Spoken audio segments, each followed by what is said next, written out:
আমি সাংবাদিক ভাই সহ এজেন্সির লোকদেরকে বলে গেলাম, আপনারা এই বিষয়টিকে আপনারা সাবধান খেয়াল রাখবেন। এই হোটেল শ্রমিক ইউনিয়ন কোনো দলের না, এই হোটেল শ্রমিক ইউনিয়ন কোনো নির্বাচনের পক্ষে স্লোগান দেয়নি।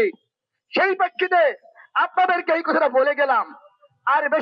আর বেশি কথা বলতে চাই না।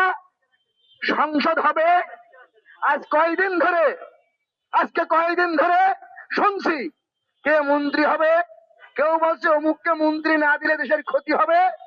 আমাদের একটা দাবি আছে, এই যে লালদিয়া পোর্টের চুক্তি হয়েছে, নির্বাচনের 2 দিন আগে আমেরিকার সাথে চুক্তি করে আসলেন। কি বলে? আমেরিকা বলতে সামরিক সরঞ্জাম আমার কাছ থেকে কিনতে হবে, বলছে চীনের কাছ থেকে সামরিক সরঞ্জাম কিনা যাবে না। বাংলাদেশের এখনো পর্যন্ত সবচেয়ে বেশি সরঞ্জাম কিনাই সামরিক সরঞ্জাম চীনের কাছ থেকে। আমেরিকা বলছে ওখান থেকে কিনা যাবে না। বলছে তুমি যদি কেন, তোমার শুল্ক বাড়াবো 37%। আর কি চুক্তি হয়েছে? আর বলা হচ্ছে যে বাংলাদেশ আমেরিকা থেকে গম কিনতে হবে। এর আবার একটা তত্ত্ব দিয়েছে, এই গমের মধ্যে নাকি ভিটামিন আছে। অর্থাৎ তোমরা ওখান থেকে যে গম কেন, ওই গমের মধ্যে ভিটামিন নাই, আমেরিকার গমে ভিটামিন আছে, এই গম আমেরিকার থেকে কিনতে বাধ্য করেছে।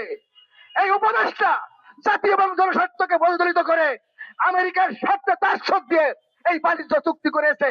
আমি আহ্বান করব, প্রথম সংসদ অধিবেশনে এই দাসখতের চুক্তি বাতিল করে সরকারকে প্রমাণ করতে হবে সে জাতি এবং জনগণের সরকার।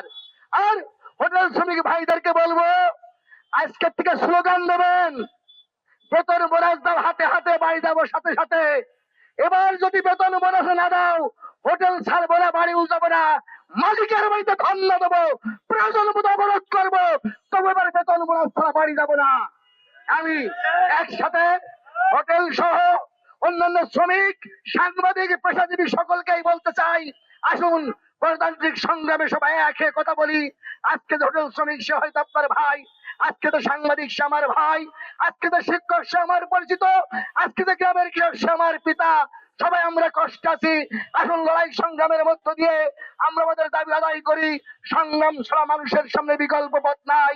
দেশ আজ ভয়ানক যুদ্ধের মধ্যে যাচ্ছে, দেশ বিক্রির ষড়যন্ত্র ধারাবাহিকভাবে হচ্ছে, সেই ষড়যন্ত্র কার্যকর করা হবে। আমেরিকার স্বার্থে গেলে চীন রাশিয়া বাংলাদেশকে হুমকি দিচ্ছে। এমন এক কঠিন সময় সংগ্রামের কাপড় হাতে তুলে নিই, সংগ্রামের মধ্যে দিয়ে লড়াই সংগ্রাম করে বিজয় অর্জন করি। হোটেল শ্রমিক ভাইদেরকে আহ্বান করব, সংগ্রামের পতাকা হাতে রাখবেন, দালালদেরকে চিহ্নিত করবেন, দালাল নেতৃত্ব চিহ্নিত করবেন, সংগ্রামের পতাকায় বিজয় অর্জন হবে, সেই প্রত্যাশা ব্যক্ত করে আমি আমার বক্তব্য শেষ করছি। সবাইকে ধন্যবাদ। দুনিয়ার মতো